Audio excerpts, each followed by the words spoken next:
take a brief moment and just talk about pitch. Those of you that feel that you struggle with it a little bit, one of the important points I wanted to make in this composition for you is actually, I think, good news. In my experience, training 20 hours a week, week after week for many years now, I have found that when a singer is singing out of pitch in their music or on the vocal workouts, that doesn't mean that they have ear problems. That doesn't mean you have a problem hearing pitch. If you are struggling with pitch, it's going to be really good for your pillar 4, really good for your esteem and for you to keep your head in your game. Don't conclude that you have a problem with your ear. Don't conclude that you have some kind of problem with the oral physiology that you can't hear pitch. There is a very rare condition called amusia. There are some people out there that when they listen to music, it sounds like cacophony to them. It sounds not pleasant. It's not musical to them. It's very rare. Most people actually can hear pitch fine. The problem comes when those folks that are struggling in the workouts and in the music with singing the right pitch, the problem comes from different factors.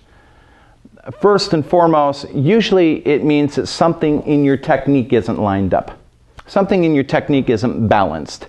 The respiration is usually the first thing that we would want to look at. We might want to take a look at blowing a little bit more air. Sometimes that will help a note from being flat.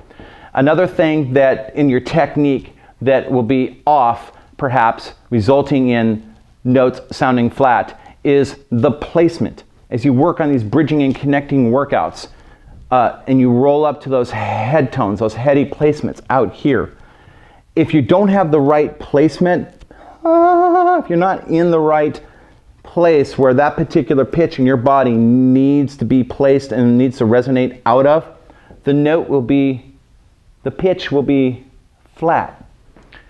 Placement, resonant placement, and pitch have a very close relationship. If the placement isn't right, the pitch often won't be right. So bear that in mind. Take a close look at your placement. If you get out a little bit deeper and wider into the head voice, you get better placement, your pitch will be better. One of the things also that causes pitch to be off has to do with a little bit of mental focus.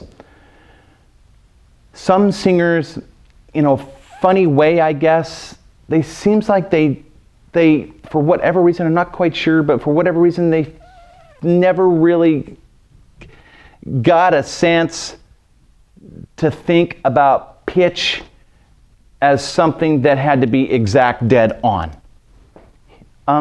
It's as if they feel that being close enough to the pitch, kind of near it, is good enough. You know, in music, there's a lot of space and a lot of opportunities for interpretation, of course, because it's an art.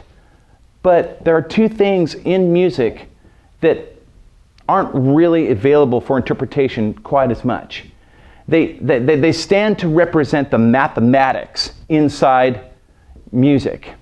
It kind of makes up the physics behind music. And those two things that have to be dead on, you're either on or you're off. And the two things that you have to be pretty much on are rhythm and, even more so, pitch.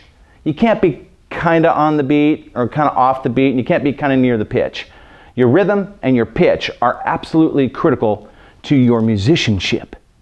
Great musicianship, if I could oversimplify it, has a lot to do, first and foremost, with being really tight on the rhythm, on the cues, the starts and the stops, and really tight on your pitch. So, what I want to say is, learn to stop hearing pitch and start listening to pitch. In a tenth of a second, before you phonate that note, hear that pitch in your head.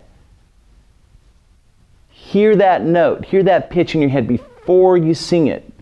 And it's something you can actually practice. Visualize that. Feel it first in a tenth of a second. Then release and phonate. And usually it tends to work. With my students, it tends to work. If I just kind of say, hey, whoa, whoa, whoa, whoa. Pay attention. Just pay attention.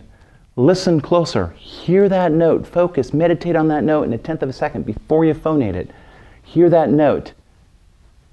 Then release, and you find that you hit the note, or you sing the note and it's right on the pitch. Maestro Kyle used to say, good singers sing and then listen. Sing and then listen. Kind of means to kind of sing and then they're thinking about something that happened in the past. It's done. It's over now. There's a criticism that might play out. But great singers listen. Then sing. And you need to apply this listen then sing concept to pitch if you feel you're having problems. So don't hear pitch, listen to pitch. 2, there may be some technical components involved, like you might want to take a look at your respiration, balance that better. Or oftentimes the student doesn't have quite the right placement, so it sounds a little bit flat. In terms of ear training, I'll just give you a quick tip. For ear training, the way to do it is to work on a piano. If you can get to a keyboard, that's great. Just start hitting some notes and working on intervals. And start your ear training. You kind of hit a note, you play a note on the piano, and then you sing it back, and then try to play the chromatic step above or chromatic step below it without giving yourself a cue. Train yourself to be able to hear those chromatic movements. And when you begin to work on that little ear training technique that I'm describing, start in an area on the piano, whether you're a man or a woman or what have you, start in an area that is optimized for success. In other words, don't start in something really low for a woman or something, if you're a guy, trying to hear things really high in the head voice and the hard parts of your voice. Go right here, kind of in the speech area, right in that optimal sweet area. It's where you want to start drilling and learning to listen to pitch if you're working on your ear training, and then expand out from there. So there's some tips on how to hear pitch better, how to sing pitch better, and what it means, and yeah, put it to practice. There you go.